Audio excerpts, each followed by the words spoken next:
Walil asri khamsatu awqati. Dan sabit bagi asar itu 5 segala waktu.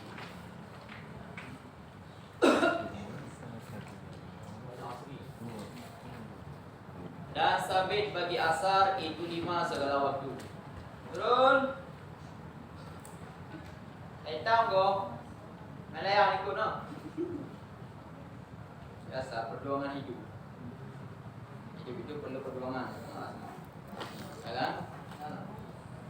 Jadi walaupun perlu perjuangan, yang namun ada yang mesti itu diprioritaskan. Apa itu?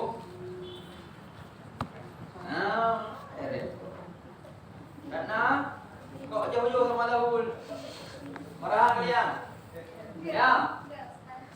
Apa macam kalian? Walil asri dan sabit bagi asar itu 5 segala waktu. Jadi asar dari pertama hingga akhir ini ada 5 waktu dengan kriterianya. Ahaduha waktul fadilah. Bermula salah satunya 5 itu waktu fadilah namanya. Waktu fadilati, waktu fadilah. Kriteria waktu fadilah bagaimana? Wahwa fi'luha awwalal waqti. Wahwa fi'luha awwalal waqti. Dan bermula dianya waktu fadilah itu diperbuatnya salat awalal waktu, pada awal waktu. Pada awal waktu. Pada awal waktu. Jadi yang pertama namanya waktu fadilah, yaitu jika kita kerjakan sholat asar pada saat pertama masuk waktu asar, langsung kita sholat. Itu maka kita mengadakan sholat asar pada waktu fadilah namanya. Maksud fadilah bagaimana? Maksud fadilah adalah waktu yang banyak diberikan kelebihan di dalamnya. Di dalam waktu fadilah waktu tahsil fadilah ala fi'liha fihi wal muradu bil fadilati tawabuz zaidu ala ma yahsilu bi fi'liha ba'dahu. Jadi saya artikan saja arti waktu fadilah bagaimana. Maksud daripada fadilah di sini adalah pahala yang lebih. Pahala yang lebih yang dikerjakan oleh seseorang. Jadi beda dia. Pahalanya sama, namun porsinya beda. Pahalanya sama, namun porsinya beda. Tetap sama satu bungkus, namun porsinya yang jatahnya 10.000, ini jatahnya 20.000. Ayamnya gede-gede, nasinya banyak-banyak. Mana? Wasani waktu ikhtiar. Dan bermula yang kedua itu waktu ikhtiar. Dan bermula dianya waktu, dan bermula yang kedua itu waktu ikhtiar. Apa itu ikhtiar? Apa arti ikhtiar? Apa? Ikhtiar yang ada di sini tidak diartikan dengan ikhtiar dalam istilah usul fiqh. Ikhtiar yang ada pada usul fiqh itu artinya memilih. Waktu pilihan. Maka ikhtiar di sini diserahkan dengan apa itu? Nama ikhtiar di sini sebagai istilah saja. Namun definisi atau kriteria ikhtiar bagaimana? Di dalam disebutkan waktu yahtaru iqa'a salati fihi binisbati lima ba'dahu. Ini kita jelaskan. Kriteria daripada waktu ikhtiar bagaimana? Wa asyara lahu biqaulihi, dan mengisyarah ianya pengarang kitab lahu baginya ikhtiar biqaulihi dengan perkataannya. Lagi Watani waktu ikhtiyari, dan formula yang kedua itu waktu ikhtiar. Wa asyara lahu biqaulihi, dan mengisyarah ia yang pengarang kitab lahu baginya ikhtiar biqaulihi dengan perkataannya pengarang kitab.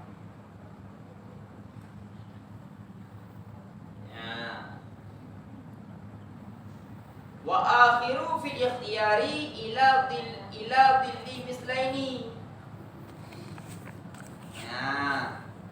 Wa akhiru fil ikhtiyari ila dhillil mislaini. Wa akhiruhu, dan bermula akhirnya asar fil ikhtiyari pada ikhtiar, dan bermula akhirnya asar fil ikhtiyari pada waktu ikhtiar ila dhilli mislaini, itu sabit hingga bayangan mislaini, dua misil. Ya, kalau artikan singkat-singkat saja.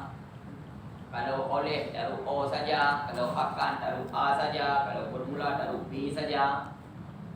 Ya, singkat-singkat saja dia.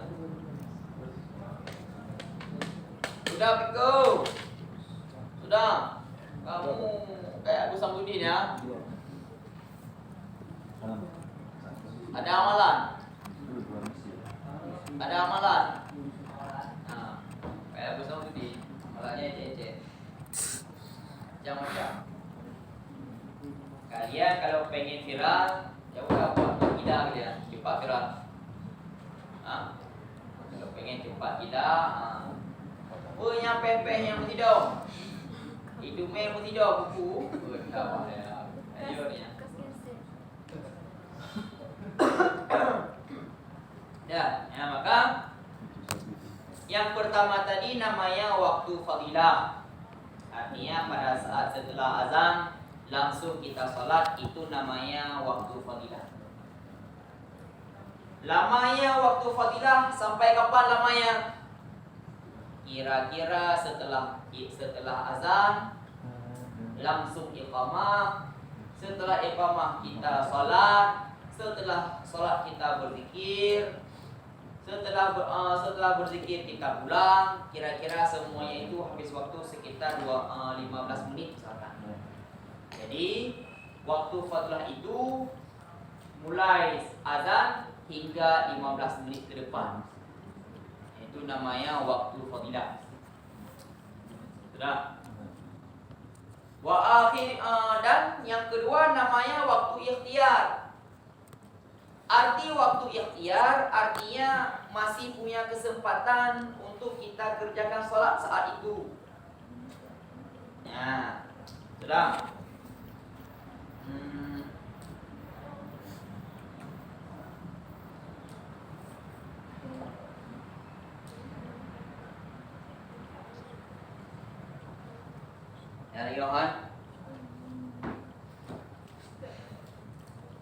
Yohan itu pertama waktu fadilah.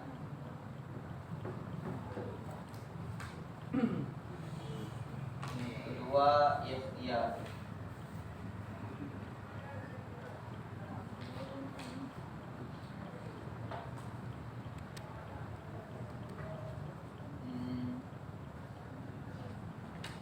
Jawas.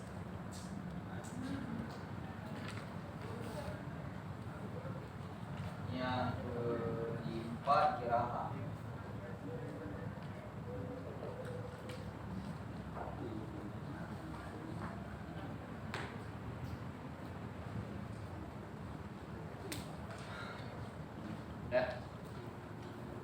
Setelah azan, setelah itu iqamah, kita ambil wudu, kita sholat, kita zikir, kita pulang. Ini kira-kira habis waktu 15 menit misalkan contoh.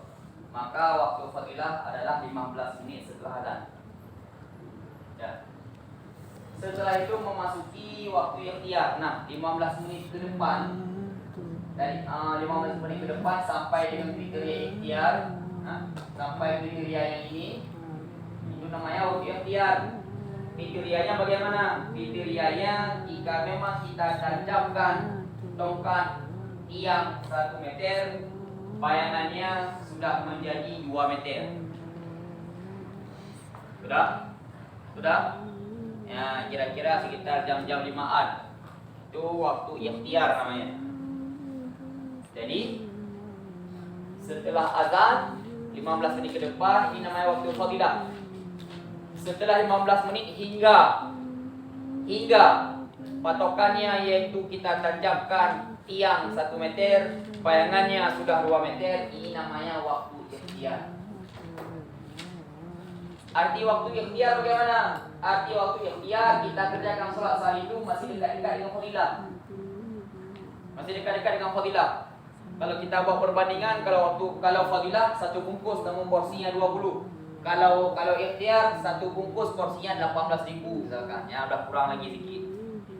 Tapi masih dekat, maka namanya ikhtiar. Sudah?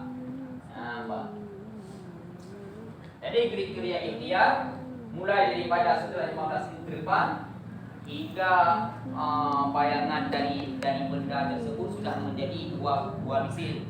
Yaitu kalau tiangnya 1 meter, maka bayangannya menjadi 2 meter. Kenapa bayangannya 2 meter? Karena mataharinya sudah agak mulai masuk ke dalam. Berarti ya diam. Karena mataharinya sudah segini, maka bayangannya sudah lebih daripada kadar tiang. Ya, benar. Sudah? Wasarizu waktu jawas. Dan bermula yang ketiga itu waktu jawas. Arti jawas waktu boleh, artinya masih boleh kita kerjakan sholat itu. Kriterianya bagaimana? Wa asyara lahu biqaulihi.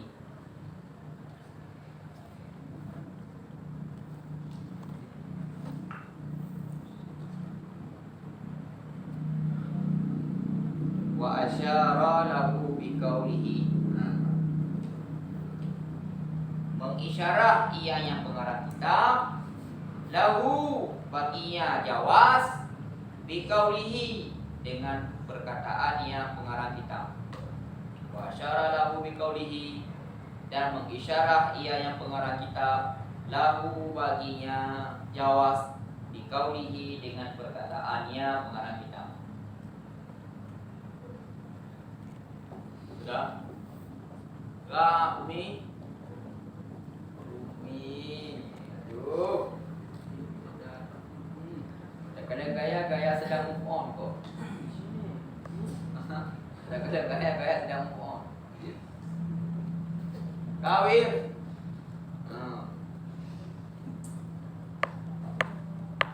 Mengisyarah yang pengarang kitab baginya jawas biqaulihi dengan perkataannya. Wa fil jawazi ila ghurubi syamsi. Ya, ila ghurubi syamsi.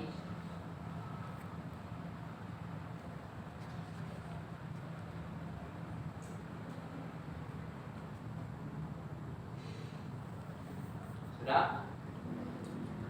Dan yang ketiga itu namanya waktu jawas.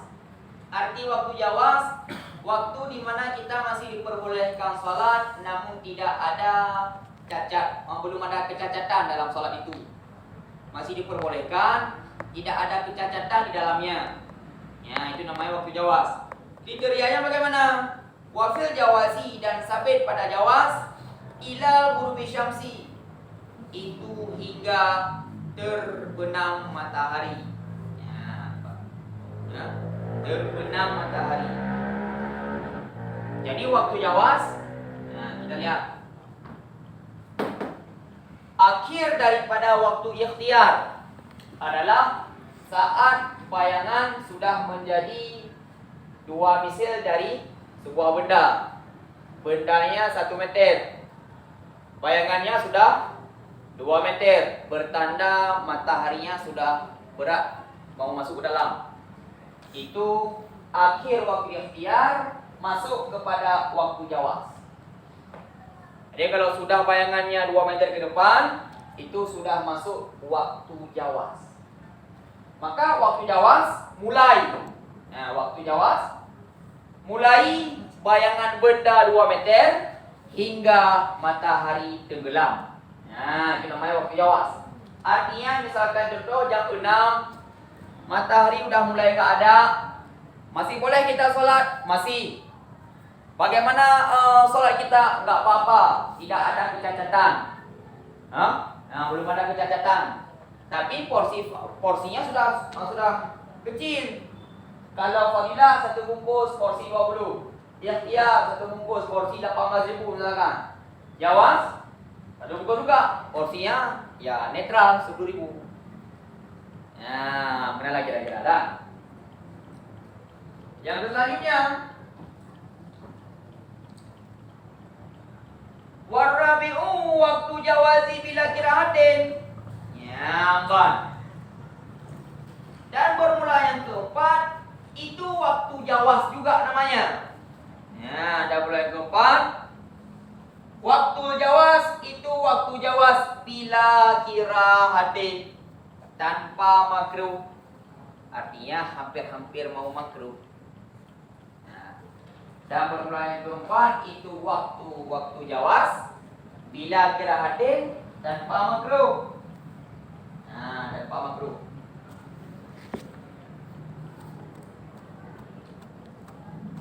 Bila kirahat. Bila kirahat. Kriterianya bagaimana? Kriterianya wahwa min masiril dhilli mislaini ilal asfirari. Ya, Bang. Sudah? Ila asfirari. Ya, Bang.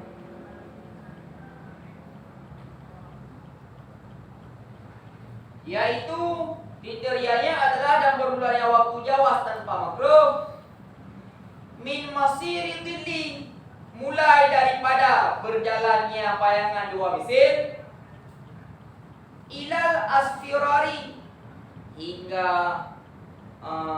cahaya kekuning-kuningan, ya, asfirari, syafaq kuning, ya, kekuning-kuningan. Dia kan gini, misalkan kalau ini matahari, misalkan ini bumi, gimana pegang? Nah, misalkan ini bumi. Bumi bulat apa datar? Ayo. Bumi bulat apa datar? Datar. Apa kamu bilang? Bulat apa datar? Datar. Datar. Yang benar? Datar. Tidak ada yang mampu membuktikan. Benarnya bagaimana? Setelah mati kita lihat. Dikatakan bulat, ada dalilnya. Dalilnya ilmu pengetahuan, dalilnya sains. Ya. Yang mengatakan datar, dalilnya riwayat. Tapi riwayat itu tidak ada yang berani menentukan apakah riwayat itu sahih, apakah riwayat itu dhaif. Ya, enggak ada yang berani menentukannya. Riwayat apa? Ya, itu jadian. Jadi lagi duduk-duduk, Sayyidina Ali bincang-bincang sama Nabi. Rasulullah, menurut engkau ya Rasulullah, jika kita terus berjalan terus, apakah nanti akan balik lagi? Jadi kalau bulat berjalan, balik lagi. Mana? Rasulullah tersenyum. Sayyidina Ali bilang, kenapa engkau tersenyum Rasulullah? Rasulullah menjawab, saya tahu maksudmu apa. Ya, benar. Saya tahu maksudmu apa. Kata Sayyidina Ali, ya Rasulullah, saya kepengen berada di ujung dunia. Saya kepengen berada di ujung dunia. Ya, bahasanya ujung. Karena kalau bulan nggak ada penghujung dia. Ya kan? Yang bahasanya saya pengen berada di ujung dunia. Itu Sayyidina Ali. Kata Rasulullah, yakin? Yakin Rasulullah. Saya tanya lagi, yakin? 3 kali tanya yakin. Yakin. Kalau yakin tutup mata. Kita ambil tutup mata itu. Bukan kayak Guru Samsudin ya. Kayaknya ya dibaca bismillah. Bismillahirrahmanirrahim. Asli syai'ul ardi wala fis sama. Hilang. Hilang. Di mana Sayyidina Ali saat itu? Berada di suatu tempat lagi dalam hidung sungokong mana? Di satu tempat yang buah-buahannya besar-besar. Yang makhluk hidupnya gede-gede kayak raksasa semua. Ya, di penghujung dunia. Sayyidina Ali shock dia. Shock. Ya, benar. Dan tunggu 3 menit, pulang lagi. Pas pulang, habis bangsanya. Bermisal Sayyidina Ali. Kenapa? Aneh ya Rasulullah. Itulah ujung dunia. Itulah ujung dunia. Itu satu riwayat. Namun riwayat itu seperti saya katakan tadi, tidak ada yang berani. Tidak ada yang berani membuktikan itu dhaif atau sahih. Jadi kalau begitu Ustaz, pegangan kita apa? Pegangan kita apakah bulat, apakah datar, yang penting kita masih hidup, salat jangan lupa, selesai masalah. Benar ini. Kan? Jadi jangan sibuk mikirin bulat apa datar, bulat apa datar. Mana gaya itu ni. Ya, Pak. Jadi yang keempat namanya jawaz. Waktu jawaz tanpa makruh. Artinya setelah jawaz ini menuju ke jawaz tanpa makruh, yaitu matahari sudah tenggelam namun di langit-langit masih ada warna kuning. Masih ada warna kuning, artinya matahari baru masuk, baru tenggelam. Nah, ini maknanya waktu jawaz bila kira. Artinya kita boleh sholat situ, boleh. Kira-kira jam 6 lewat, jam 6 lewat 15. Masih bisa sholat saat itu, masih bisa. Ada cacat? Tidak. Porsinya bagaimana? Ya, porsinya sebungkus. Porsinya 8.000. Yang dagingnya ayamnya udah lembek-lembek. Lagi pada pohon 6 nah. Lagi pisang goreng di jam 6. Kan agak luhe dia. Agak laye-laye ya, benar. Dah. Yang kelima, banyak kelima. Wal khamisu waktu tahrimi. Dan yang kelima itu waktu tahrim. Ataupun dalam istilah kitabnya namanya makruh tahrim namanya. Salatnya makruh. Jadi nanti kita bahas. Ada 2 bahasa dia. Makruh tahrim. Ya, namanya yang kelima itu makruh tahrim. Bagaimana kriterianya? Wa huwa takhiruha ila ayyabtiya minal waqti ma la yasauha. Ya, Pak. Wa huwa ada formulanya makruh tahrim itu mengakhirinya salat. Mengakhirinya salat ila hingga ayyabtiya bahwa kekal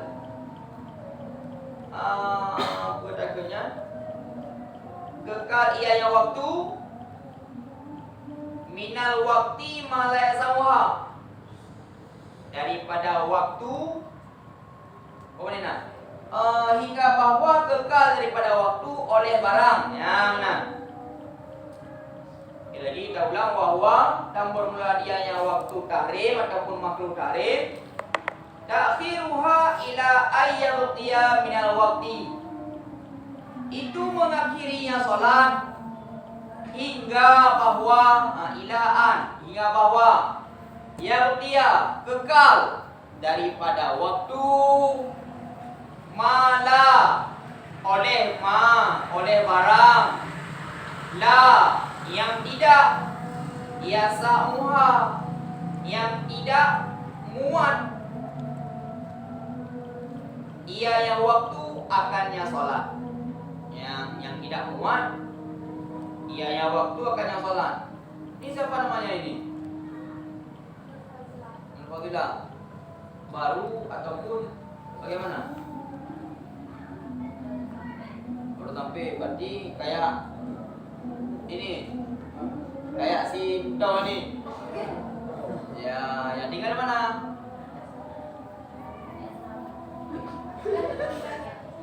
Aceh Selatan.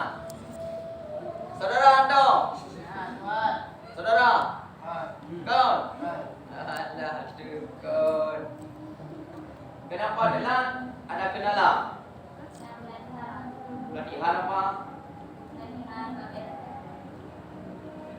Ya.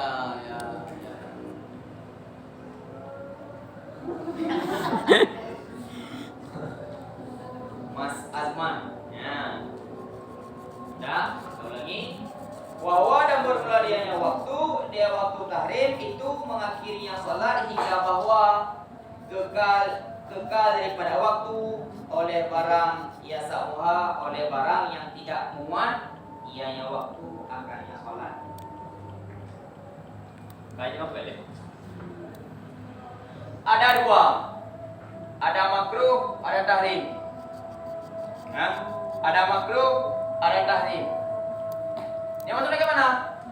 Dion, kena menoleh. Tak gaduh. Nampak. Maghrib jam berapa? Maghrib jam berapa? Taruhlah jam 7 kurang 15. Ayo. Jam 7 kurang 15. Arti salat waktunya namanya makruh tahrim. 5 menit lagi masuk maghrib. 5 menit lagi masuk maghrib. Sudah. Jika kita salat asar di 5 menit mau maghrib, keempat rakaatnya selamat dalam waktu asar. Itu cuma makruh saja, kan? Sudah. Sekali lagi. Kita salat 5 menit lagi mau maghrib. Tadi tak ngapain? Ngapain Nadwir? Boleh. Bahaya ya. Mbak. Tidur segala macamnya. 5 menit lagi habis waktu asar, masuk waktu maghrib. 5 menit lagi. Nah, kita salat asar di 5 menit itu. Semua rakaatnya selamat dalam itu. Maka makruh hukumnya. Enggak tahrim, makruh saja. Karena apa? Semua rakaat empat-empatnya selamat dalam waktu itu. Sudah. Tapi kalau misalkan kita salat 3 menit lagi, 2 rakaat selamat, 2 rakaat lagi sudah keluar dari waktu asar. 2 rakaat lagi dah azan maghrib. So hukumnya makruh tahrim. Dikatakan makruh karena kita sholat di penghujung. Dikatakan tahrim karena sebahagian rakaat keluar dari waktunya. Kalau tamsilannya bagaimana? Tamsilannya nasi 1 bungkus. Nasi 1 bungkus porsi 5.000 bubrang. Nah, kalau tahrimnya bagaimana? Udah basi. Bukunya udah basi, udah 3 hari yang lalu masih ditaruh juga itu. Nah, mana lagi kira-kira?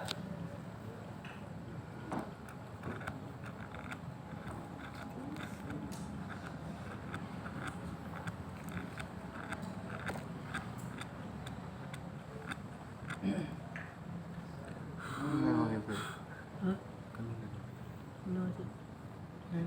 Anak ko maging sa Geron.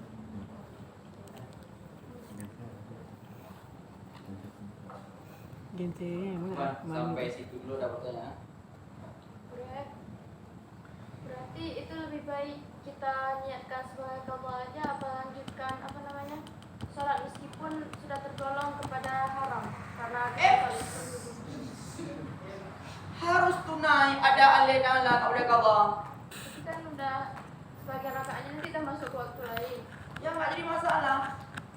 Tidak tergolong daripada haram. Haram tetap. Cuma pertanyaannya niat yang afdalnya apa? Tetap nilai tunai. Bukan qada. Ya, masalahnya udah azan baru itu udah qada. Maka kan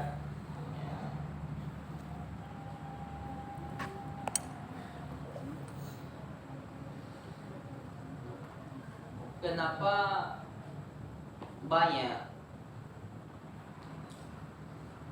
di antara kita semua, apa di sini apa di luar, nggak takut haram. Mana ya ke dosa biasa bener. Kemana? Padahal udah tahu, tapi seperti hilang begitu saja pada saat ada kesempatan berbuat hal itu. Ya, ini kira-kira faktor. Ya, kira-kira mengapa seperti itu? Padahal kita bisa tahu bahwa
ada mata,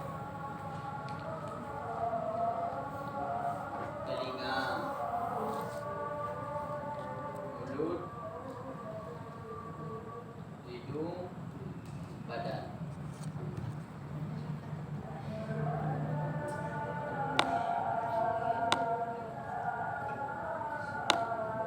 Dua, dua,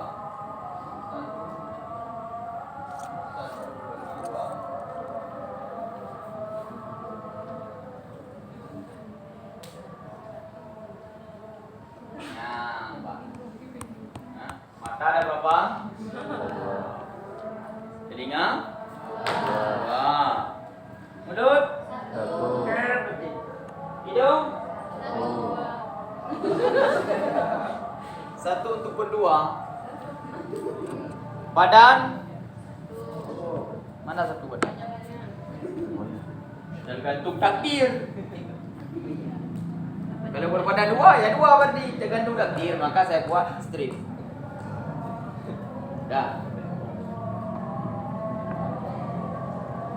Mengapa mata dua, telinga dua?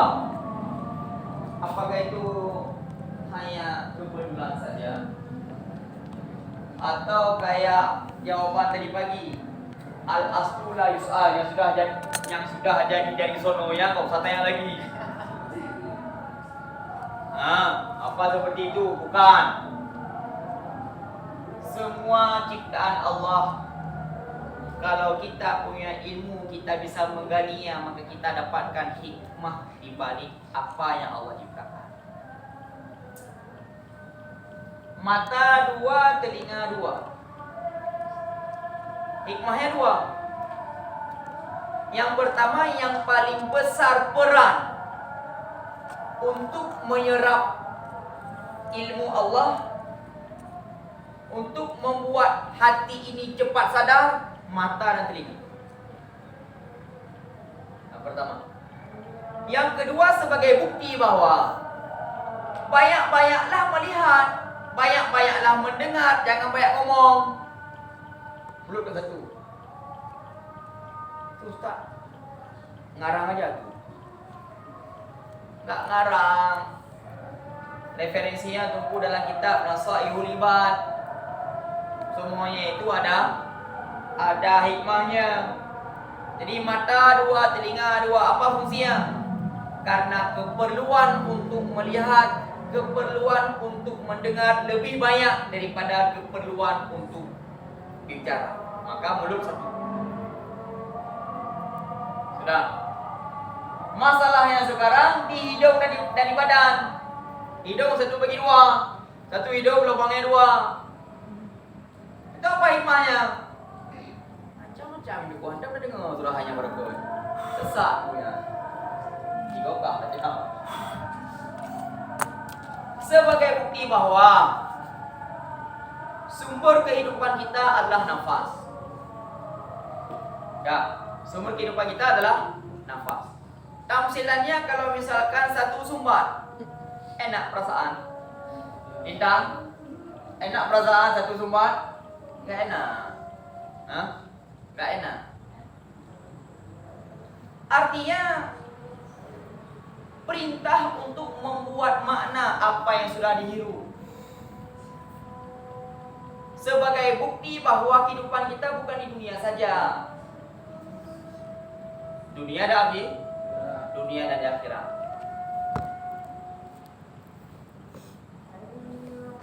Kita bisa bernafas lewat hidung, bisa bernafas lewat mulut. Coba teslah masing-masing, karena itulah di dalam semua kita ini semuanya punya hikmah, semuanya punya sesuatu yang bisa dijadikan sebagai bahan renungan. Nah, coba bernafas pakai mulut. Enak? Mana mau? Bernafas pakai hidung ya udah seperti seharusnya. Coba buang nafas pakai mulut.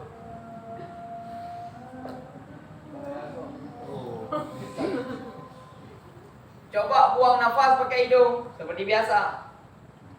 Kira-kira kalau tarik nafas pakai hidung dan pakai mulut, enak pakai hidung karena memang itu tempatnya. Tapi buang nafas dengan hidung, dengan mulut, siapa yang paling membuat kita lega? Jauh. Mulut. Ke hidung ke mulutku. Tak apa-apa. Nah, itu maksudnya apa? Yang seperti itu disebutkan dalam kitab Syarah Imam Haddadiyah dalam persoalan solusi bagi kita yang sedang dilanda musibah. Solusinya bagaimana? Misalkan contoh Deyun yang sedang galau besar dia. Nggak tahu galau yang kenapa, nggak dibilang sama kita semua. Dia suka menyendiri. Nah, suka menyendiri.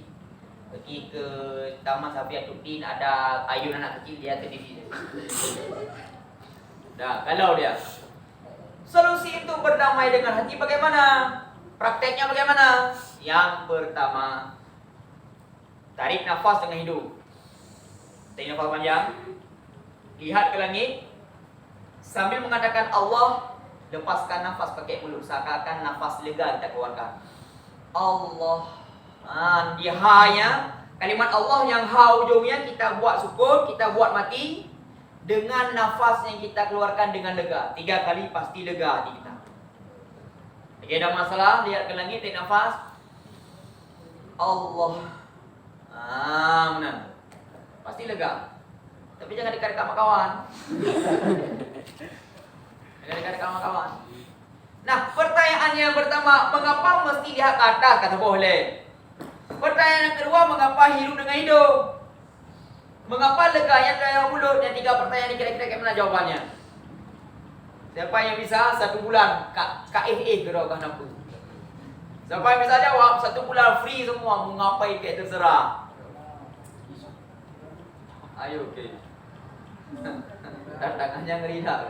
Gimana kira-kira? Mengapa mesti kita lihat ke atas? Bala-bala poin. Ya, Mbak. Lihat ke atas yang pertama. Iblis tidak mampu mengganggu kita dari atas. Mengapa? Di atas kita di ubun ada tulisan Nur. Ada tulisan Muhammad di ubun.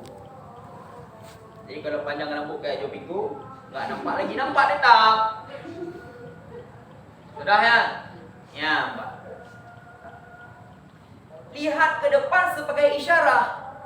Nama Muhammad yang ada pada ubun-ubun kita itu namanya tertempel di tiang arash sebagai bentuk solusi kita. Mana kisahnya, mana dalilnya? Kayak misalkan contohnya bahasa seperti ini didengar sama orang itu. Mana dalilnya? Kau menanya? Dalilnya Nabi Adam selalu minta taubat. Nabi Adam tidak diterima taubat saat itu. Tapi saat waktu maghrib, Nabi Adam duduk di bawah gunung, di kaki gunung Bukit Tursina. Nah, lihat ke atas. Nah, lihat ke atas. Tembus pertama ke Sidratul Muntaha. Setelah itu seakan pintu terbuka. Pada saat pintu terbuka, terlihatlah tiang-tiang surga yang tertuliskan nama Nabi Muhammad. Ya. Sehingga Nabi Adam dalam hatinya berkata, ya Allah, nama ini tidak sembarang nama. Maka ya Allah, dengan berkah nama itu, ya Allah, ampunilah dosa. Nah, barulah saat itu Allah terima namanya. Sebagai bentuk bahwa tawasul kepada Nabi itu sangat dianjurkan. Ke bid'ah lagi awak yang pegang. Awak yang pegang ke bid'ah. Tak boleh selawat.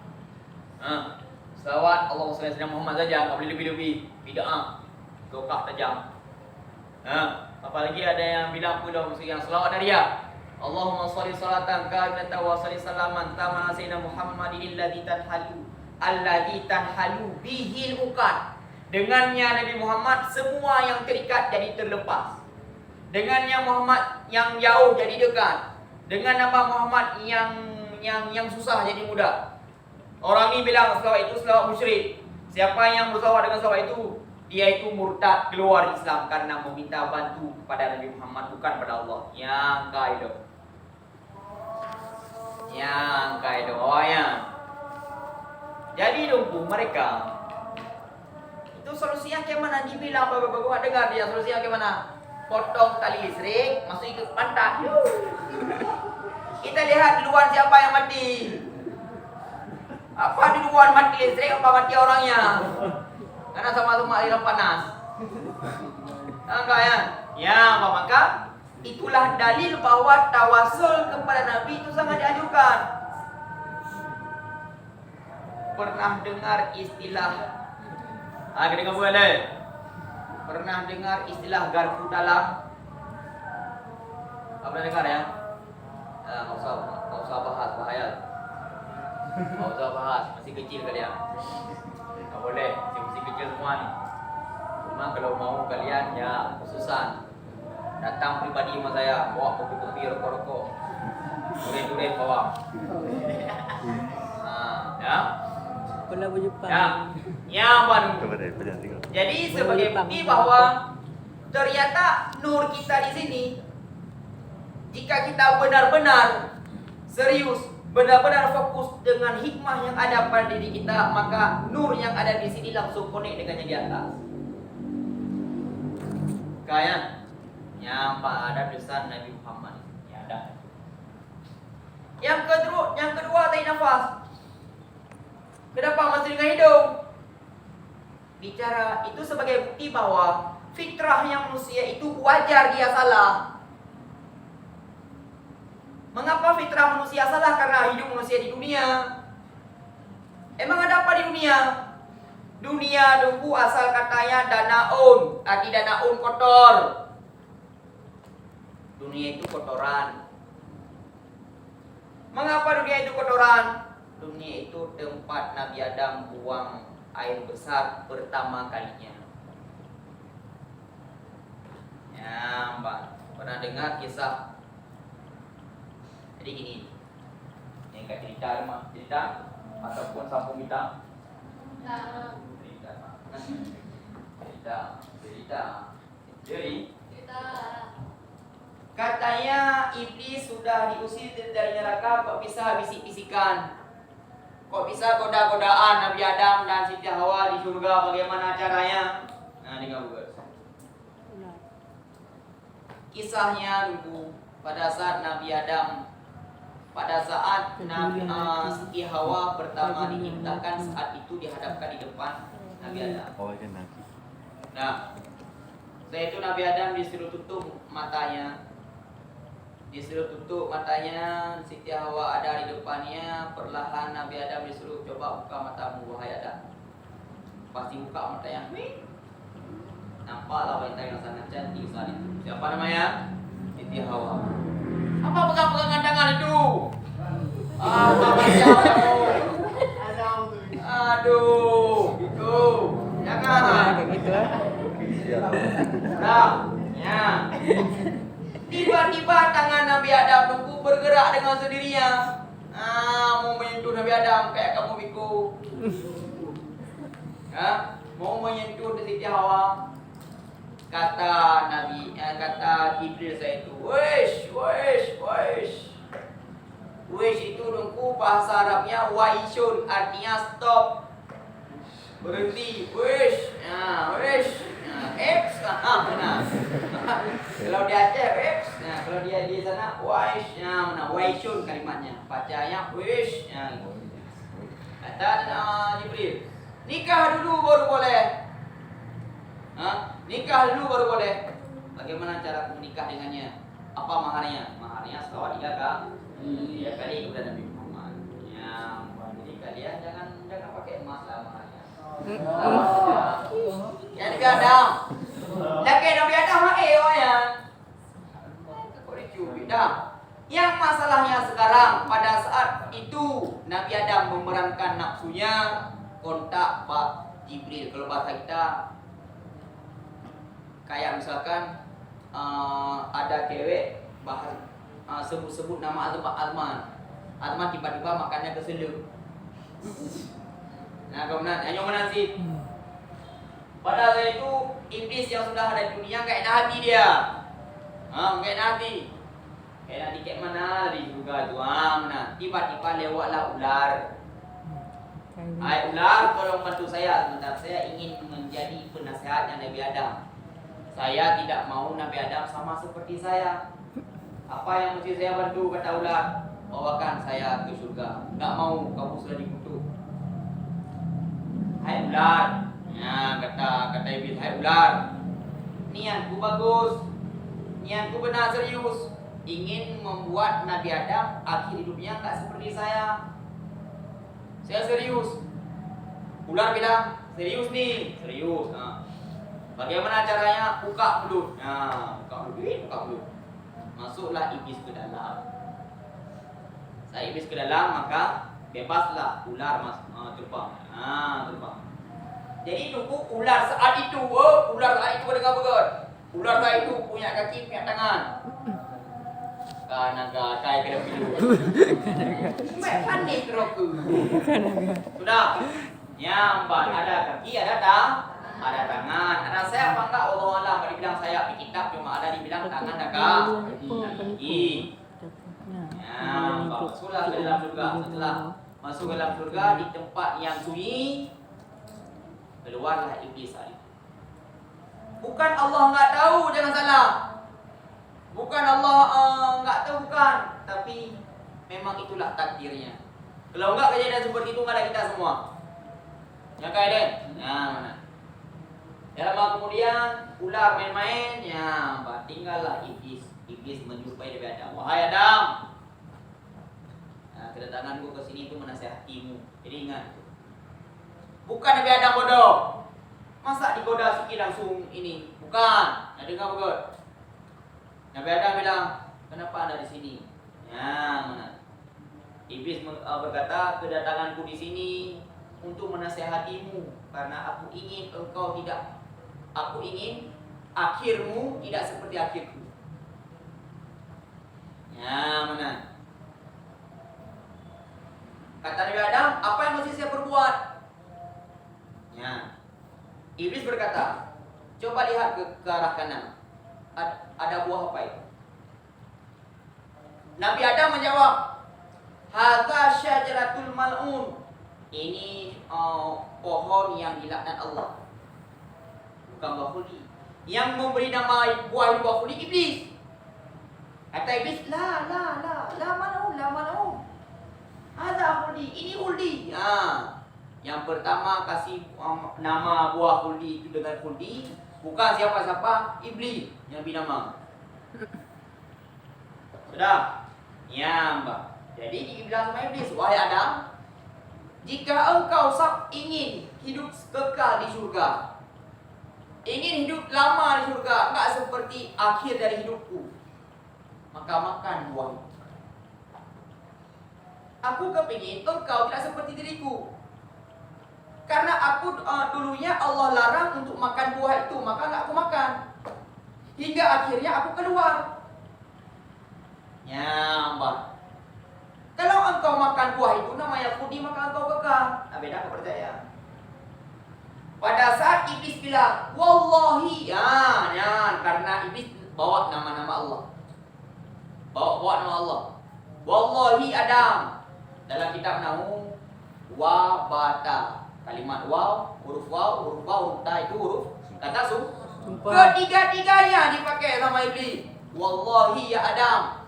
Wallahi ya Adam. Tallahi ya Adam. Ini nasihatuka. Sesungguhnya aku adalah penasihatmu. Artinya apa yang aku katakan itu benar. Nabi Adam percaya kepada iblis bukan karena omongannya, tapi karena dibawa nama Allah. Namanya. Sudah. Pertama Nabi Adam ragu. Ragu.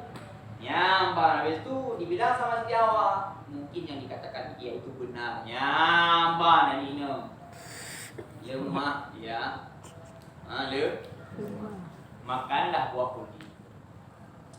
Setelah makan buah khuldi, nyamban. Pertama wanita berhalangan saat itu. Saat Siti Hawa menelan kunyahan buah khuldi, saat itu langsung sakit perut, halangan. Nabi Adam mulus, puter. Atau lepas hari ini. Pilihan oleh malaikat penjaga surga. Kenapa? Ya, lama kemudian datanglah malaikat Jibril. Kata Nabi Adam, mengapa kau seperti itu? Tidak sengaja saya makan buah khuldi. Ingat. Satunya Nabi Adam tidak menyalahkan iblis. Salah saya makan buah itu. Siapa suruh? Iblis. Terkejut semua. Mana iblis? Dipanggillah iblis. Bagaimana kamu datang ke sini? Lewat ular.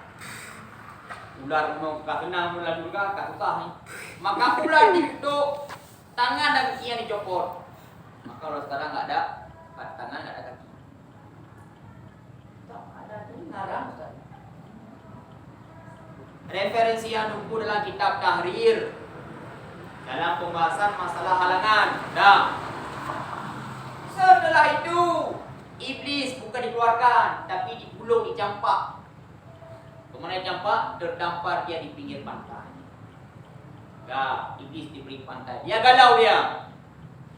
Duduk di pinggir pantai, duduk di pinggir laut, dia ngomong sendiri. Salah Nabi Adam, kenapa percaya sama saya?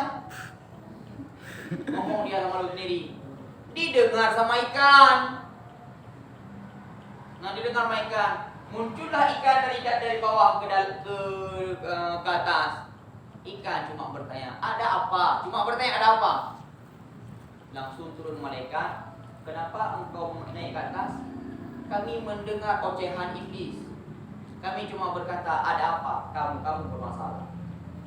Tingkap udah bagi bina masalah. Ikan dikutuk apa? Lidahnya dicabut, maka ikan tak ada lidah. Ada. Ikan ada lidah enggak? Ada. Ada enggak? Ada. Yang kata yang dulu. Ada. Ikan bawanya mati pula. Hei, benar ini, serius. Lidah. Ya, benar. Nah, Engkau pun kisahnya banyak. pada saat Lidah. itu oleh Nabi Adam dikeluarkan. Pada saat dikeluarkan barulah Nabi Adam pada saat pertama di dunia, Nabi Adam tidak merasakan bagaimana anehnya suasana dunia. Tidak. Setelah bahasa kasar kita bilang, setelah udah lega semuanya, barulah dirasakan tidak enak di dunia. Ya, maka ini namanya dunia karena itu. Asal kata dunia danahu.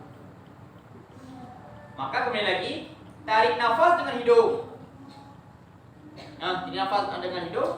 Yang kita sedang dalam masalah, itu memang fitrahnya kita.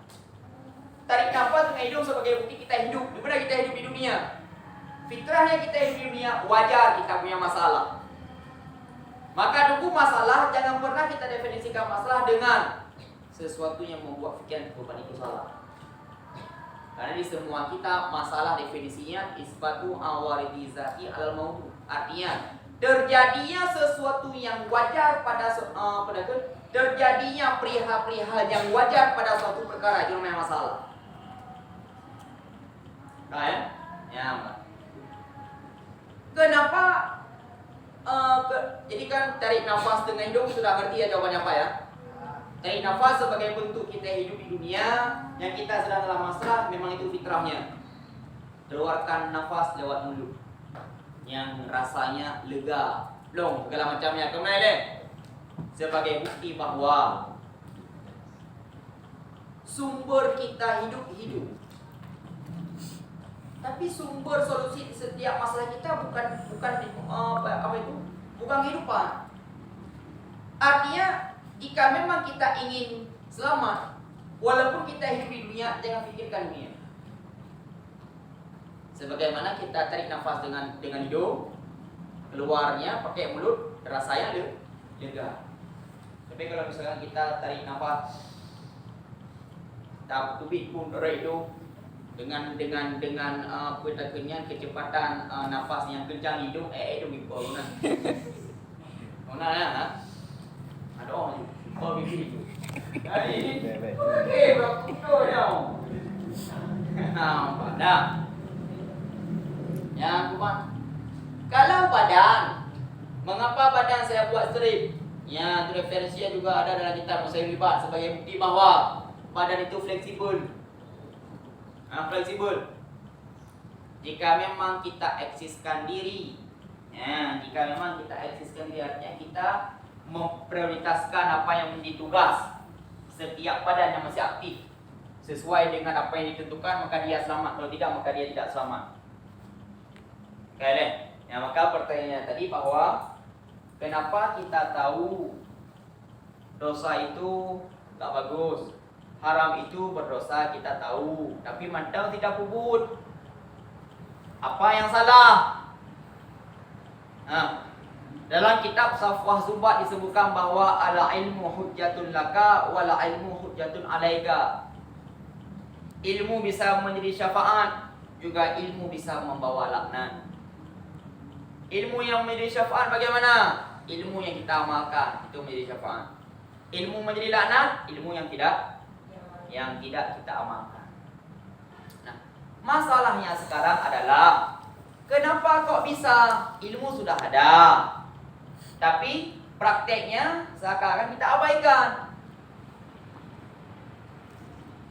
Karena mata dan telinga besar kita perankan kepada sesuatu yang membuat hikmah hati ini menjauh.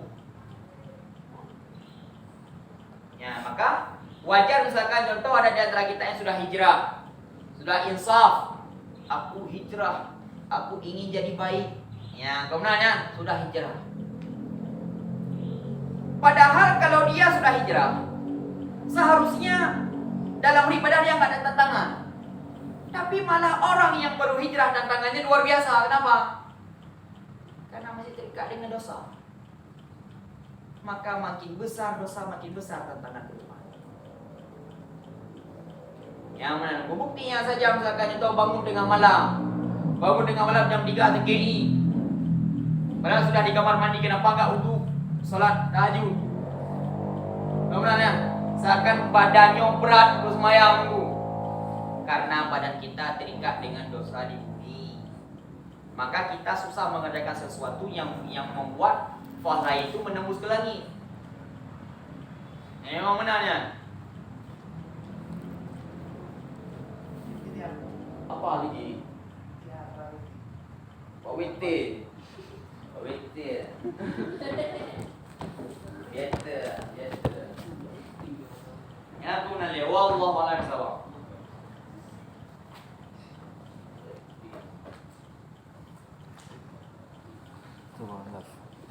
Hmm.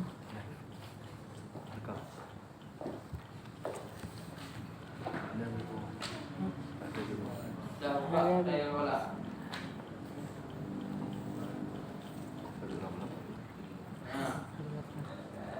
Aduh, dah drama ya. Ini nah. Dia sektor 8.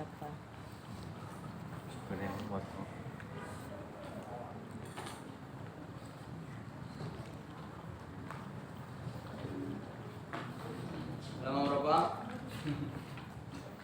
Aku bincang no. Ah? Duduk baliknya ada kita bincang. Belum. Ini anjuk jadi palsu bukan dok. Ini bayi. Ya, nama ni. Peng. Bapak juri ke dia? Juri apa kalanya? Juri hijau. Juri awal. Dia kasih kalma. Gila apa dah. Betul lebih lah. Ini beli. Dia nak 200 paling. Kami Yuri Yuri Kenapa masih berdua? Yuri yang dapat hijau. Ni aku dah awal. Kak, Bismillahirrahmanirrahim. Oh, balita dia dah. Ni susunan kata je dalam ni. Dah.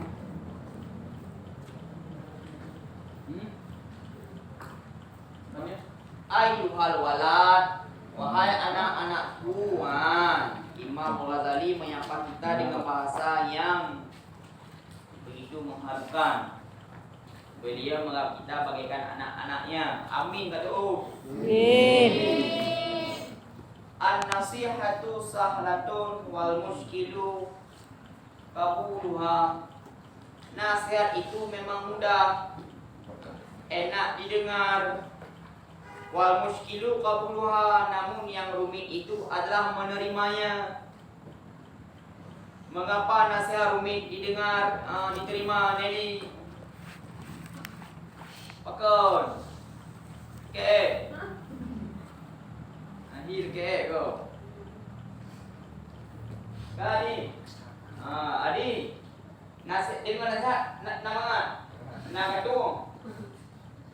Tung. Nakukul.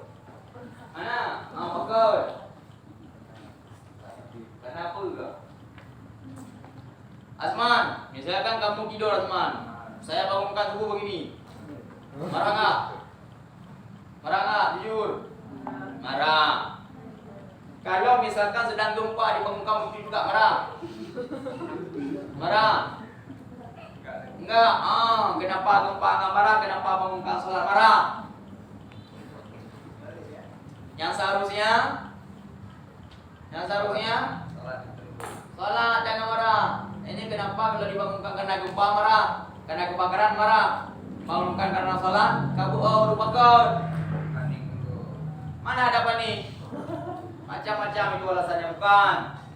Yang bawal muskilu kabuluha, yang rumit itu adalah menerimanya. Mengapa? Ya, mengapa nasihat itu rumit kita dengar, kita terima? Mengapa? Li'annaha fi madzaki muttabi'il hawa. Ya, jawabannya adalah karena bahwa sungguhnya nasihat fi madzakil mutbi'il hawa muradun. Ya, Mbak, artinya karena bahwa sungguhnya nasihat fi madzaki, ya, Mbak, sedentang pada rasa wir. Kak, kepala tuku. Yang mana minggu anak dile kau pak pun udah. Kalah le, Azman juga. Kalah le. Pak saya orang kamu udah tahu kamu depan mana? Dah.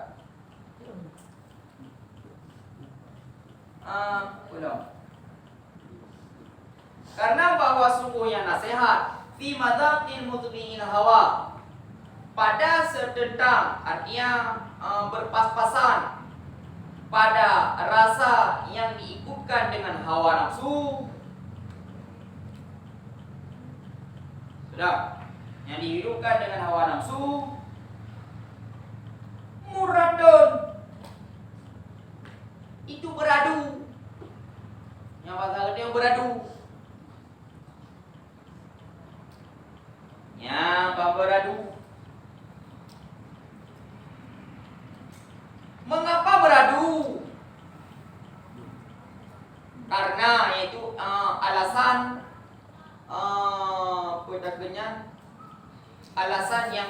cocok dengan mengikuti hawa nafsu.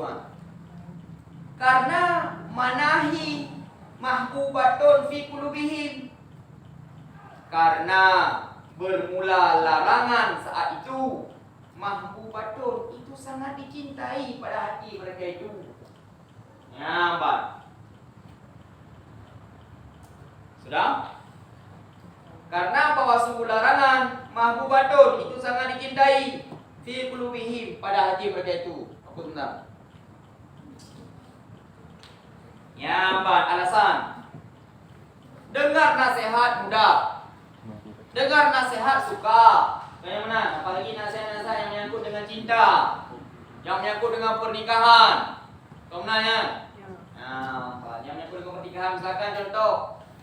Wahai kita semua, jangan gundah menghadapi masa depan, walau masa lalumu ada yang suram,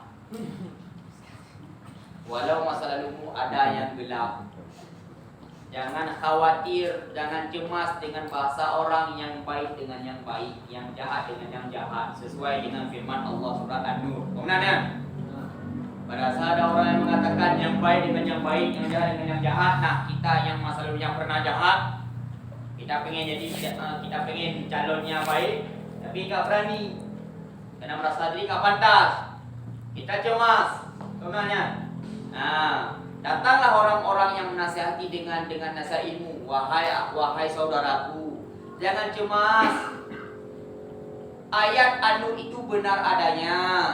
Namun ayat itu tidak bisa bukan sebagai patokan hukum. Tapi ayat itu sebagai motivasi yang mengisahkan tentang kisah. Ya, misalkan. Artinya bagaimana yang jahat cocok dengan yang jahat jika dia masih jahat. Nah, yang jahat bagi yang jahat jika dia masih jahat. Yang seperti itu ada kisah sahabat Nabi mencintai seorang pelacur. Ketahuan sama sahabat yang lain. Sahabat yang lain berkata, Rasulullah, ya Rasulullah, sahabat kita Rasulullah, dia mencintai dan hendak menikah dengan wanita pelacur. Kata Rasulullah, panggil dia. Panggil, ada apa? Kata orang tersebut, sesungguhnya ada Rasulullah, sangat mencintai dia. Siapa dia? Dia pelacur. Jangan. Karena Nabi kata jangan, dia itu tidak akan dibantah. Ulang lagi dia. Keesokan harinya dipanggil lagi. Datang lagi dia. Bagaimana keadaanmu? Ya Rasulullah, sungguh aku sangat mencintainya. Kata Nabi, jangan. Ulang lagi. Besok panggil lagi yang ketiga. Bagaimana keadaanmu? Sesungguhnya ya Rasulullah, aku tidak bisa memalingkan rasa cintaku pada dirinya. Rasulullah bertanya, siapa dia? Ya, kalau nggak salah saya namanya Ummu Salamah. Namanya, kalau nggak salah. Beliau namanya ini Rasulullah. Bagaimana dia? Dia dahulunya pelacur, dia dahulunya suka berzina, namun sekarang dia sudah insaf. Barulah saat itu Rasulullah mengizinkan, silakan, boleh. Sebagai bukti bahwa ayat An-Nur yang jahat bagi yang jahat jika dia masih jahat. Ya, Pak, itu kan enak kita dengar. Nah, enak kita dengar. Seharusnya kalau misalnya kita dengar itu enak, seharusnya kita berhenti jadi jahat, supaya kita jemput calon yang jahat. Tapi jahatnya mentong, dengarnya yang enak, kerjainnya yang susah. Mengapa? Ya, Pak, jawabannya karena nasihat beradu dengan ikutan hawa nafsu beradu. Pada saat beradu berarti bertolak belakang. Yang kalah siapa? Yang kalah hati kita ini condong kemana? Kalau hati kita condong kepada nafsu, maka yang namanya larangan sangat kita sukai saat itu. Mengapa setiap yang Allah larangkan semuanya enak? Pacaran haram, enak kan? Gak ada bibir batu itu. Ya. Nah, apa lagi yang dilarang-larang agama? Mengadu, kerajinan tangan, kerajinan tangan, haram, enak tadi, tadi. Semua dilarang, semuanya enak. Mabuk-mabukan enak, daging babi, mangat dadat, daging babi kau mangat dulu. Ada apanya kamu? Lihat di YouTube daging babi kulitnya kayak kerupuk kau menang. Ya menang bu. Emang Ustaz pernah rasa? Enggak. Cuma ada yang bilang kawan saya kena tipu dia di baju daging babi. Rasanya kayak lebih kubra banget. Setiap yang dilarang itu enak. Sudah. Ya maka jika memang hati kita itu condong kepada nafsu, maka semua yang dilarang itu yang kita sukai. Kalian. Nah, sehingga benar bu. Dalam kitab Barzanji, wan nafsu katifli tu'minu syaffa ala hubbi rata'i wa intaftimu ya fadimi. Artinya nafsu itu sama seperti anak kecil. Tahu anak kecil. Anak kecil itu siapa? Anak-anak. Anak kecil yang memang sudah sampai umurnya, dia itu harus kita pisahkan dengan ASI. Berapa umurnya? 2 tahun lah maksimal minimal. Nah, ya benar. Sudah sampai waktunya kita pisahkan dengan ASI, tapi masih kita berikan. Kemudian masih kita berikan. Ya, maka sampai kapanpun, walaupun dia sudah besar, dia tetap menyukai ASI. Artinya sebagai tamsilan bahwa saat kita sadar ini nggak baik, langsung berhenti. Dan kita biarkan. Karena mengapa? Saat kita berada pada suatu tempat yang memang tempat itu hanagot, tempat itu nggak baik, tiba-tiba hati merasa ini nggak enak kalau di sini. Itu kalau misalkan kalian sambut perasaan hati saat itu langsung kalian pindah, siapa tahu bisikan itu adalah bisikan dari Allah. Kan seperti pembahasan sebelumnya ya. Kalau bisikan dari Allah, bisikannya itu baik sekali, tak berulang-ulang. Tapi kalau kita biarkan, ya, kalau kita biarkan maka langsung disambut dengan bisikan nafsu. Bagaimana kriteria orang yang memang kehidupannya itu diatur oleh nafsu? Bagaimana kriterianya? Kriterianya adalah saat ada kesempatan jahat, tidak berpikir panjang, langsung kena. Yang berarti kehidupannya akan diatur oleh nafsu. Sudah. Nah, maka pertanyaan Sidrul A'la kemarin, kemana tadi? Kemana kemarin? Terkadang Sidwan. Kita yang ada juga tinggal.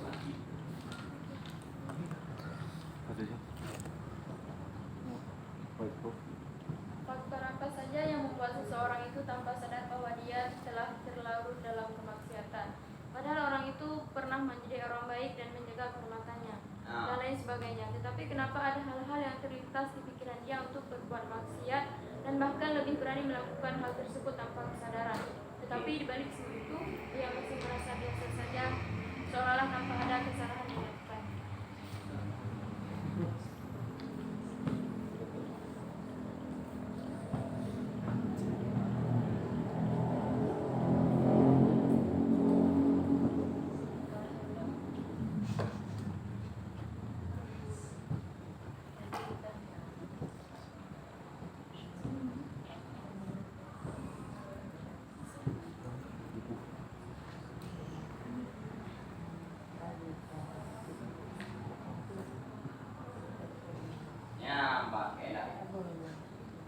Man syabba ala syai'in syabba alaihi.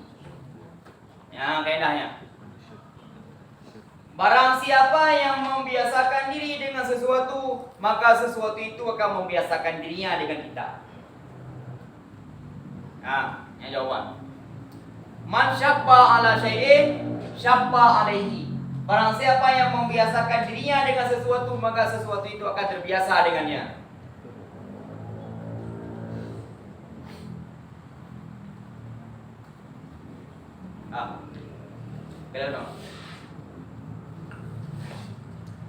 Ada iman, ada amal.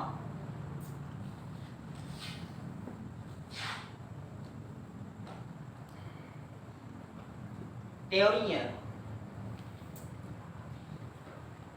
jika iman itu masih lemah, maka dijaga dengan amal. Saat iman itu kuat, maka iman yang menjaga amal. Kan? Jika iman itu lemah, maka amal yang menjaga iman. Jika iman sudah kuat, maka iman yang menjaga amal. Ya, man syabba ala syai'in. Barang siapa yang membiasakan diri dengan ibadah, contoh. Barang siapa yang membiasakan diri dengan kebaikan, artinya kita berusaha. Saat iman sudah kuat, syabba alaihi. Kebaikan itu membiasakan diri dengan kita. Ya, man syabba ala syai'in syabba alaihi. Maka bahasanya tadi, faktor apa yang membuat dia itu kembali jahat, padahal sebelumnya dia baik? Berarti apa yang menjadi indikatornya? Yang menanda bahasa lagi. Yang sebelumnya dia baik, sekarang jadi jahat. Sudah sebab. Ternyata baiknya dia sebelumnya itu masih dalam keadaan iman yang lemah. Masih dalam keadaan iman yang lemah. Benar ada? Saya ngajar lagi kali ya. Itu sebuah baik apa jahat? Baik. Jika memang ini baik, apakah malam ini saya ada kebaikan? Tentu ada. Banyak. Pertanyaannya sekarang adalah, apakah perbuatan baik terhitung itu kebaikan saat itu? Atau bagaimana? Itu mana ya kira? Kita berbuat baik sekarang. Pertanyaannya, apakah perbuatan baik saat itu sudah terhitung itu sebuah kebaikan? Belum. Itu baik memang. Itu baik. Karena baiknya Allah berikan kebaikan, yaitu berupa pahala. Tapi pertanyaannya, status baik itu apakah terhitung sebuah kebaikan? Belum. Baik itu kebaikan ataupun bukan kebaikan setelah yang pertama, pada saat saya mengajar. Ada nggak timbul ria? Ada nggak timbul perasaan wow? Nah, ini cuma saya seperti ini, nggak ada. Jika ada, maka baik itu gagal dengan sebuah kebaikan. Yang pertama. Yang kedua, setelahnya kita lihat. Misalkan contoh, ada kalian yang tidak beradab dengan saya. Ada kalian yang memang anggap saya kayak kawan. Kalau saya marah, maka baiknya saya mengajar di malam-malam sebelumnya tidak terhitung kebaikan.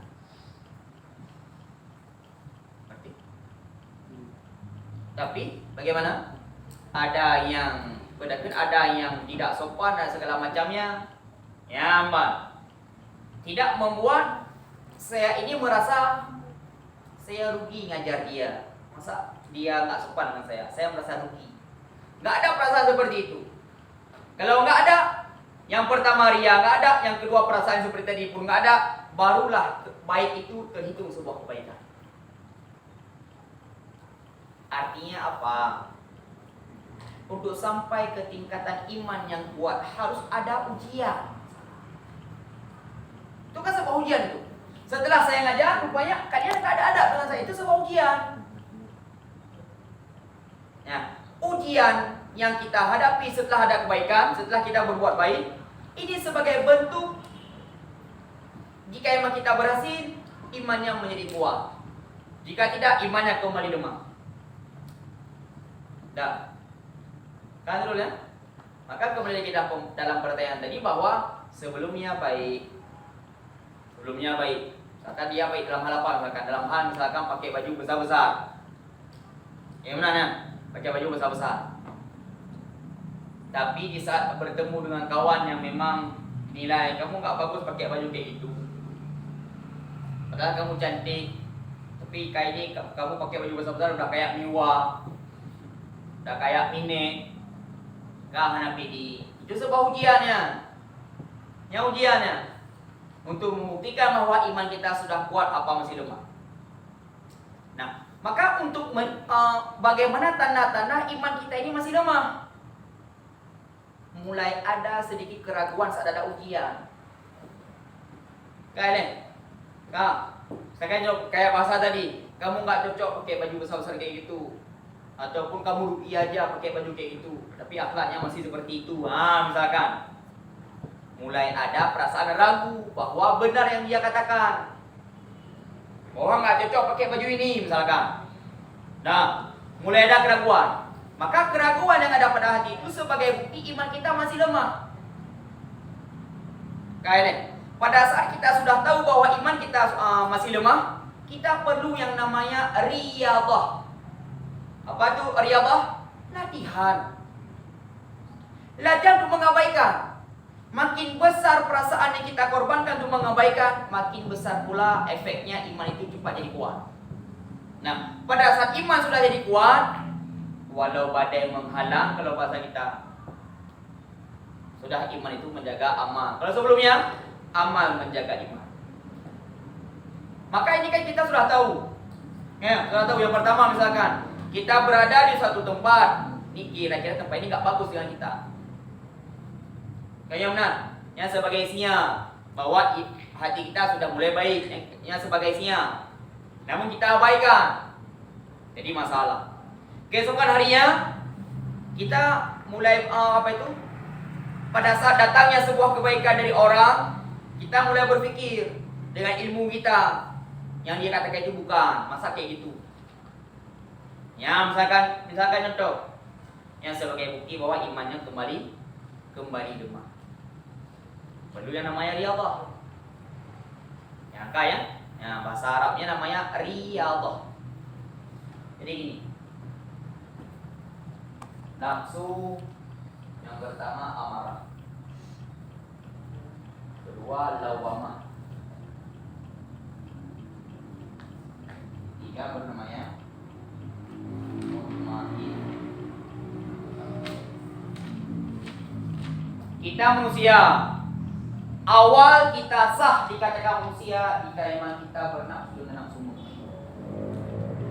Bagaimana yang kedua ini?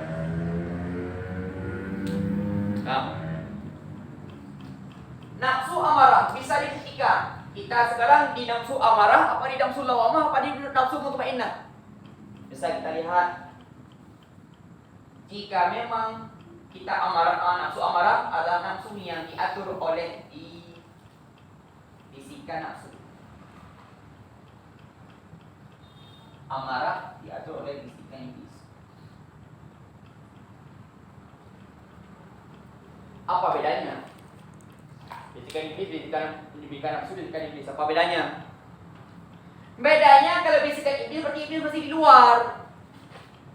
Kalau bisikan nafsu, iblis nggak ada pada kita, tapi draw de kamu iblis. Beriblis. Buktinya bagaimana? Buktinya kalau misalkan ada kesempatan kita berbuat maksiat, kesempatan berbuat jahat, tidak berpikir panjang, langsung kita kerjakan. Yang sebagai bukti bahwa kita itu sudah dibisik oleh nafsu, maka nafsu kita namanya nafsu amarah. Nyok keras kepalanya luar biasa. Gak boleh kayak gitu, gak boleh dekat-dekat sama cewek, gak boleh bonceng-boncengan, gak boleh bla bla bla bla. Langsung jawabannya, kan gak ngapa-ngapain, kan gak pulang, kan gak pulih. Nah, karena itu dia bukan dibisik oleh nafsu, tapi dia kan iblis. Bahasa Aceh, iblis. Gimana Pak bahasa Indonesia tadi? Beriblis. Dia bukan iblis tapi beriblis. Nah, contoh lainnya bagaimana? Contoh lainnya misalkan Azman marah sama si Hadi. Kau Hadi tak kau bilang tak dengar. Ampun. Nah, jamlah kan.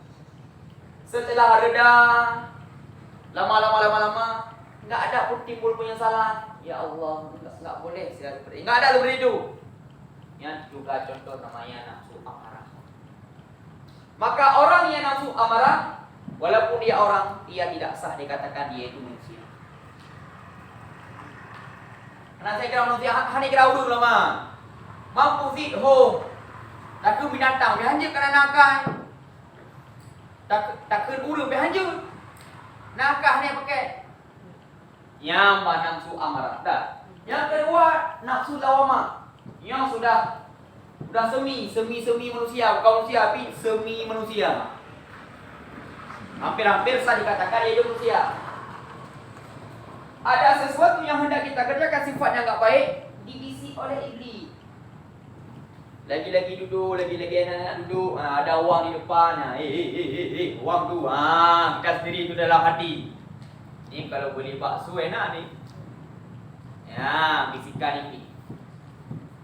Bila main nafsu lawamah. Kalau contoh kita sedang marah, kita merepek juga. Misalkan si Zahul sama Ratna, ini berjauhan, dia merepek ya. Merepek.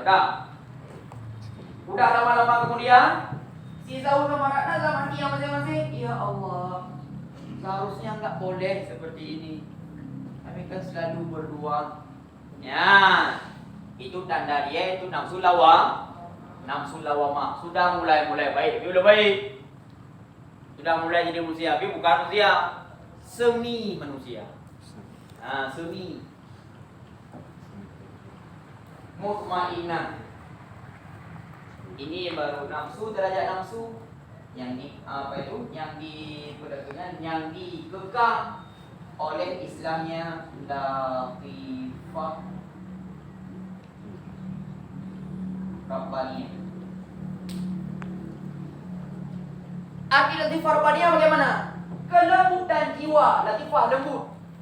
Kelembutan jiwa Rabbaniyah yang langsung connect dengan Allah. Ya, latifah Rabbaniyah artinya kelembutan jiwa.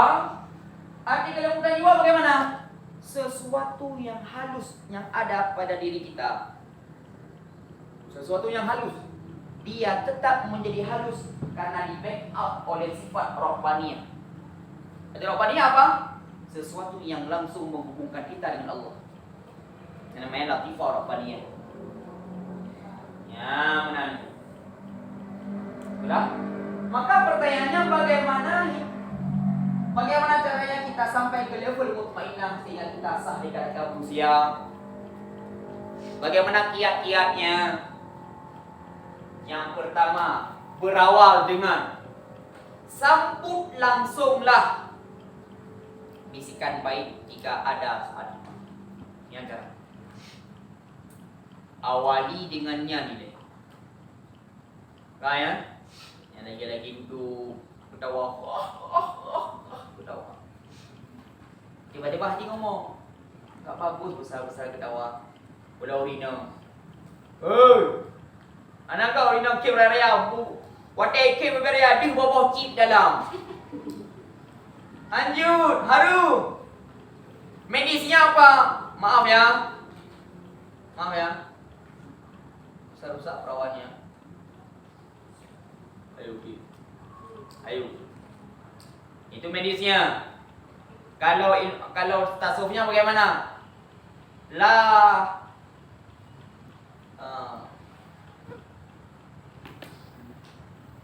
La tukattirul tahka fa inna katrata tahki tumitul qalba.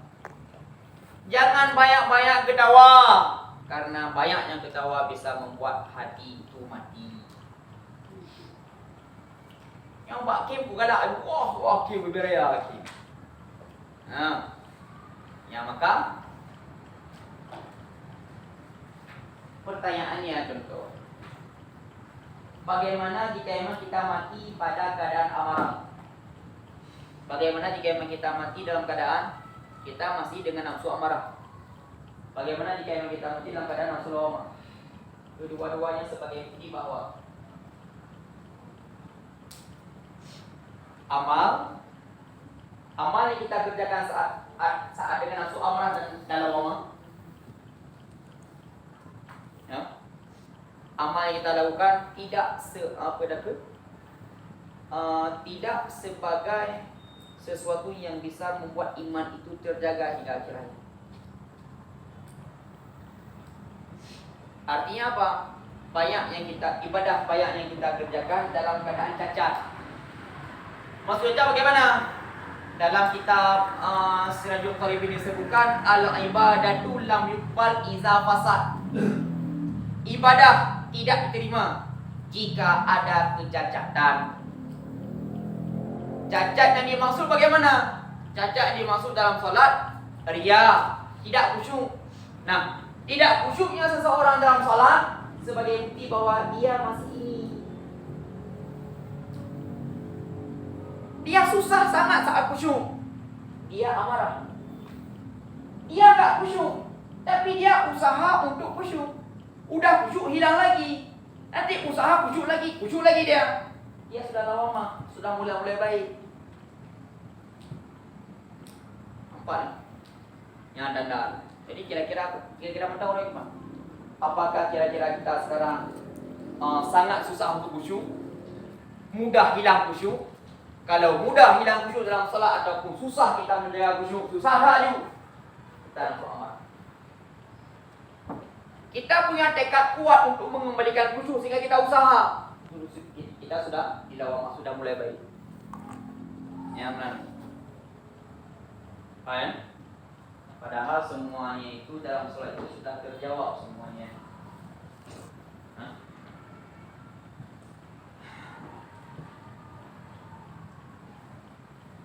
Ya, ada pertanyaan? Ada orang bertanya kepada saya mengenai tentang sholat. Tentang sholat juga, tentang khusyuk sholat. Jadi ini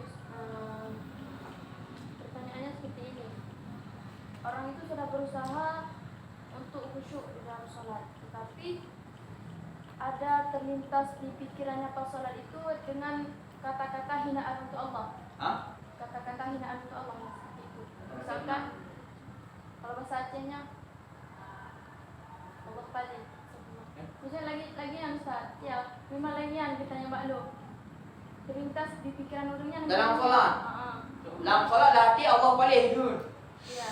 Jadi banyak sekep saja jo. Jadi selainnya lah daripada bawa bahasa yang mungkin lah sebutkan. Aku jadi kiban menurut Ron Ustaz sembahyang yang sah pun sah karena tanpa sengaja tapi goyang kami usahakan untuk berpegadah atau yang menghayal yang sembahyangnya atau doa.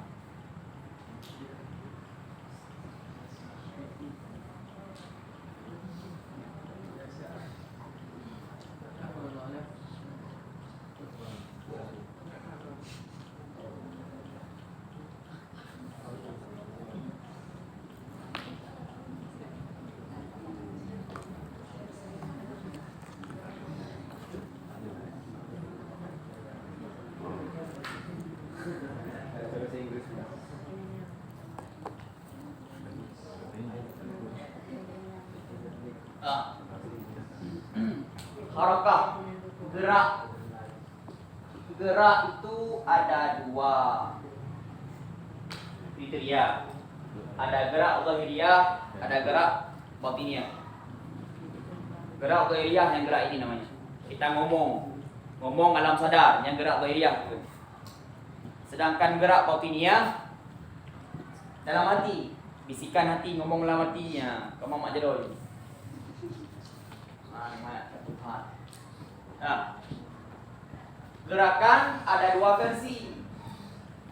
Ada versi namanya ikhtiyari, ada qahri. Arti gerakan ikhtiyari bagaimana? Gerakan yang memang dia itu bergerak karena ada sengajanya, unsur sengajanya, yang namanya ikhtiyari. Sedangkan yang namanya qahri, gerakan tanpa sengaja. Kayak qahri, gerakan tanpa sengaja. Begitu juga dalam hati. Misalkan contoh tiba-tiba kamu tahun, tiba-tiba kamu dah kenapa kamu merasa cinta sama Pak Adwir. Tiba-tiba, apa hukumnya? Enggak ada hukum apa-apa. Karena mengapa? Enggak sengaja timbul dengan sendirinya, itu namanya gerakan qahri. Enggak ada hukum apa-apa. Nah, yang jadi masalahnya memang actionnya nanti bagaimana. Udah. Pertanyaannya sekarang dalam sholat, Waktu hilang khusyuk kita bilang Allah balik. Itu kira-kira qahri apa ikhtiyari? Gimana? Tandanya kalau ikhtiyari dengan sengaja. Segala sesuatu yang kita kerjakan dengan sengaja punya hukumnya. Kalau qahri nggak ada. Gerakan terpas sengaja. Tiba-tiba saya jalan saya datang, tung saya lempar dia aja. Masalah jangan marah, saya nggak sengaja. Memang nggak sengaja. Kayaknya jangan usah marah kamu. Yang mana lah. Sudah. Jadi kira-kira orang itu bilang Allah balik itu qahri apa ikhtiyari? Yang ada jauh belau yang pupa hati ni coba mana sengaja apa mana? Kita taruhlah sengaja. Taruhlah sengaja, misalkan memang sengaja dia bilang Allah itu balik. Murtad. Murtad. Nah, kalau dia jahat. Apa bahasa Inggris? Bahasa Inggris. Bahasa Cina. Nah, kalau qahri enggak ada dosa apa-apa. Tapi sebagai bukti bahwa sebagai bukti bahwa sudah besarnya bersarang dosa syirik khafi dalam hatinya. Arti syirik khafi bagaimana? Keterikatan kita bukan kepada Allah. Kita cemas, miskin, bagaimana nanti kita nikah? Cemas, ayo. Itu syirik khafi. Zakat didahul. Dia pengen suaminya kayak Lemido, tapi dia di Aceh, dia cemas dia. Nah, contoh. Itu syirik khafi. Maka makin besar bersarang dosa syirik khafi pada hatinya, makin besar pula efek pada setiap aktivitas. Nah, dia elok pagi nah. Itu ngajar apa nak? Itu ngajar guys sifat jum syahadah wali. Kiranya rajin beribadah. Kok rajin beribadah? Kalau A-nya cewek apa cowok? Cewek. Oh, kapan? Kena dia nak buat kawan. Yang single. Jadi gimana ni? Sambung singa apa sambung malam ni dah tuntas malam ni gimana? Ha? Gimana? Kau ambil